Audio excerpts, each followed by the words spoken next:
Hey, manga haul number 4. I got a small box from Amazon, and when including the shipping and time, Amazon was the better deal this time. And I really don't feel like going into Barnes & Noble right now, so let's jump right in. First off, we'll look at Mobile Suit Gundam Thunderbolt Volume 2. I read the first volume all in one sitting, and I really enjoyed it, so I picked up the second volume as soon as I could. This is my first foray into the Gundam franchise, and this is everything I kind of imagined it would be. It's got really good action, character dramas, and it really hits the nail on the head with anti-war themes. And so I think it's actually a very good read so far. And apparently there's a lot of volume, so I'm actually really excited to keep going with this one. And like normal, I just like to show you a little bit of the artwork on the inside. And so you get a little bit of that character drama, a lot of flashbacks. You usually get one-on-one conversations with the characters explaining what they feel about the war. One of the anti-war themes that I knew was coming as soon as it was hinted to was the use of these child soldiers, and it's almost like a class photo of all these pretty much middle school age kids, high school age kids, all taking pictures in front of the Gundam, and it was to me it seemed kind of fucked up to me actually, because I kind of knew what was going to happen next. And just a little bit more of that artwork. Pretty nice artwork actually, I like it a lot.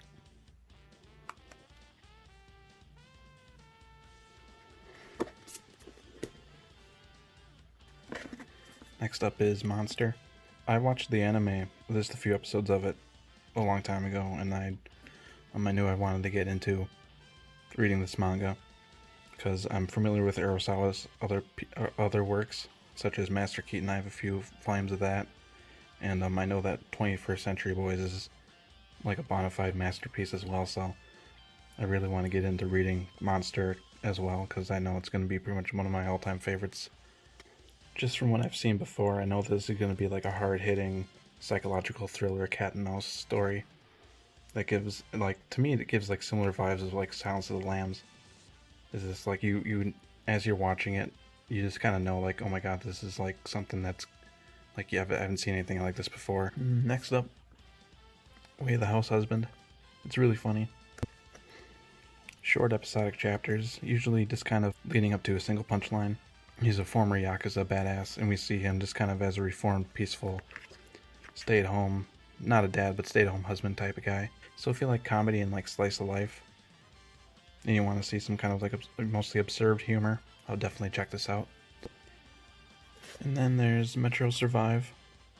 I didn't get this from Amazon, I got it from the used game store and collectible store in my town. So far it's pretty enjoyable. The whole volume had a few smart moments. Basically, it's a survival story, so they're trying to, not die. Probably the best moment is it had a moment where it seemed like it was an impossible way to get out of where they were, but it was the solution was actually a really simple and ingenious one.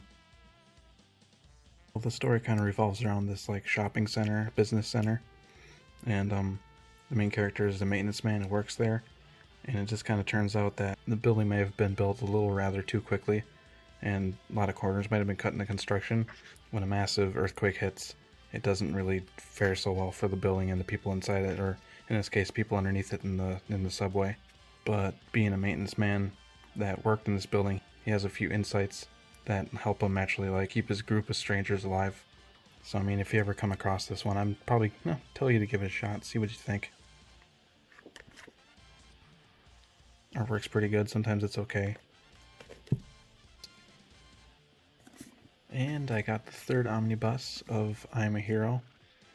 So far this is a very solid zombie manga. Just like how I like my Gundam to be very anti-war, a good zombie story is very much a critique of the society it's taking place in. And maybe the one unique thing about this particular type of zombie is that they're very aggressive, they're pretty fast, you turn very quickly, so you just kind of see the utter destruction of Japanese society within just a couple days, and there's not a lot they can do about it. But that's also the part of the critique of the story itself, is because so many people are just waiting for it all to blow over so they can get back to their old boring life. There, and then last but not least, we got Terraformers Volume 8. Now, I'm not this far into the story, but I heard about Terraformers on a podcast recently and just made me think about it again, so I want to jump back into where I left off and hopefully work my way up to this, or else hopefully, you know, I want to get my money's worth out of the book I just bought. So yeah, apparently I heard some stuff like, you know, this is like it gets really like geopolitical, and then like, you know, after these, they pretty much turn themselves into super weapons, and it kind of turns into, well, why did this country have it versus why can't we have it? So not quite Game of Thrones, but that's just kind of a quick analogy I heard about this, so I'm just ready to get back into it. Yeah, I'm not going to flip through this one just because this story is notorious for just killing off so many characters, so, and I haven't read it, of course, so I'm not going to do that in this particular case, but the artwork on here is actually really good.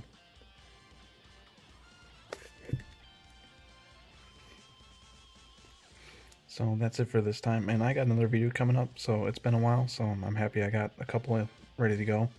And the theme for this one's going to be my quarantine reading list, so look out for that. So have a good day and see you guys later.